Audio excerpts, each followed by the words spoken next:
बहुत समय पहले की बात है। एक जंगल में शातिर सियार रहता था। एक बार जंगल में बहुत ही भयानक आंधी तूफान आया। इस आंधी में एक बड़ा पेड़ गिरने से सियार दबकर घायल हो गया। वे किसी तरह बचता बचाता अपनी गुफा पहुंचा गया और कुछ दिनों बाद स्वस्थ होने के पश्चात अपनी गुफा से बाहर निकला। कई दिनों तक खाना न मिलने के कारण सियार बहुत कमजोर हो गया था। गुफा से निकलने के बाद उसने खरगोश, तीतर और कई छोटे जानवरों का शिकार करने का प्रयत्न किया, परंतु शरीर दुर्बल हो जाने के कारण वे जल्दी थक जाता था और शिकार नहीं कर पाया। उसने सोचा, ऐसे तो मैं भूखा ही मर जाऊंगा। सियार आसान शिकारी की तलाश में मानव बस्ती से घुस गया। जिसने सोचा कि कोई मुर्गी या किसी जानवर का बचा हाथ लग जाएगा। ये सोचकर वे गांव की गलियों में शिकार की तलाश में घूमने लगा।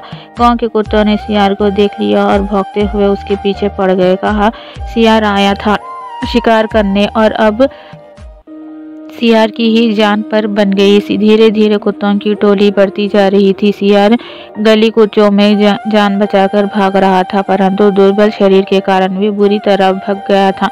भागते भागते वे कपड़ा रंगीन वालों रंगने की बस्ती में पहुंच गया। वहां एक घर के आगे एक टैंक था। सियार ने जान बचाने के लिए टैंक में छलांग लगा दी। रंगरेज ने इस टैंक में कपड़ा रंगने के लिए रंग घोर रखा था। सियार अपनी सांस रोककर टैंक में डूबा रहा। कुत्ते की टोली आगे निकल गई। सियार सांस लेने के लिए ही अपना मुंह बाहर निकालता था। सियार को जब विश्वास हो गया कि कुत्तों की टोली आगे निकल गई, तब उसने आसपास देखा और चुपके से टैंक से बाहर आकर जंगल में भाग गया। टैंक में घोले गए नीले रंग के कारण सियार का पूरा शरीर रंगा गया था और सियार का पूरा शरीर नीले रंग का दिखलाई देने लगा। जंगल का जो भी जानवर सियार को देखता वो उसके इस अनोखे नीले रंग को देखकर डर जाता। जंगल के दूसरे जानवरों को इस तरह डरता देखकर सियार के दिमाग में एक योजना आई। नीले रंग के उस सियार ने भागते हुए जानवरों को रोका और कहा, आप सब भागो नहीं, मेरी बात सुनो। नीले रंग के रंगा सियार की बातें सुनकर जंगल के सभी जानवर रुक गए। रंग सियार बोला, आप सभी मुझसे डरे नहीं। आपने मेरे जैसा रंग कभी किसी दूसरे जानवर का नहीं देखा होगा। मुझे भगवान ने ये अनोखा रंग प्रदान किया है। आप जंगल के सभी जानवरों को बुलाकर लाओ। आप सभी के लिए भगवान ने संदेश भिजवाया है।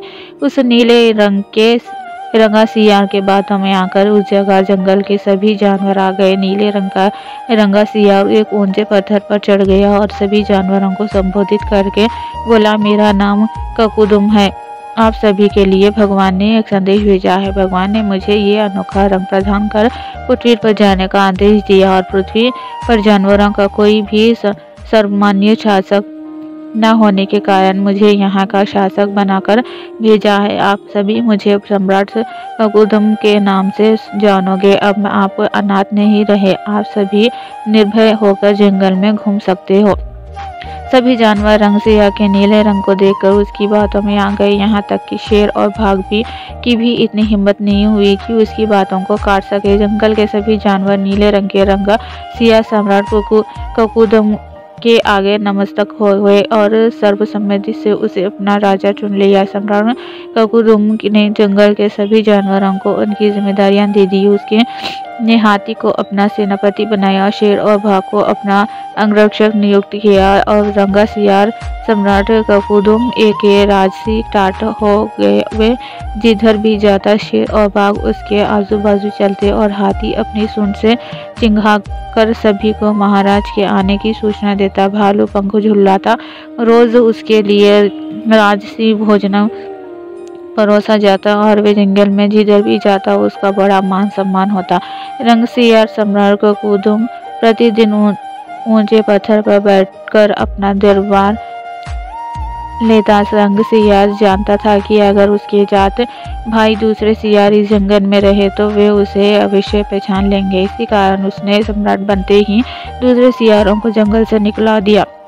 एक दिन सम्राट ककुदुम अपनी गुफा में आराम कर रहा था। बाहर चांद निकल था और दूधिया रोशनी थी। नीला सियार सुहानी रात में बाहर निकल पास के जंगल से सियार की टोली हूँ की आवाज निकाल रही थी और उस हूँ की आवाज को सुनकर नीला रंगा सियार अपना आपा खो बैठा और उसके अंदर की जमजात सियारी वाली आदत ने जोर मारा और वे पहचान की ओर मुंह ऊंचा कर हूँ हूँ की आवाज़ निकालने लगा। सिंह और बाघ ने उसे हूँ हूँ की आवाज़ निकालते देख लिया और सिंह बोला, अरे ये तो धूर्त रंग सियार है, इससे हमें धोखा दिया और सम्राट बनकर मौज उड़ा रहा है। चलो अभी इसके सबक सिखाते हैं।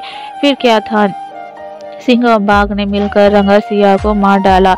रंग सियार कहानी से हमें शिक्षा मिलती है कि किसी को धोखा नहीं देना चाहिए, बेईमानी का फल बुरा होता है।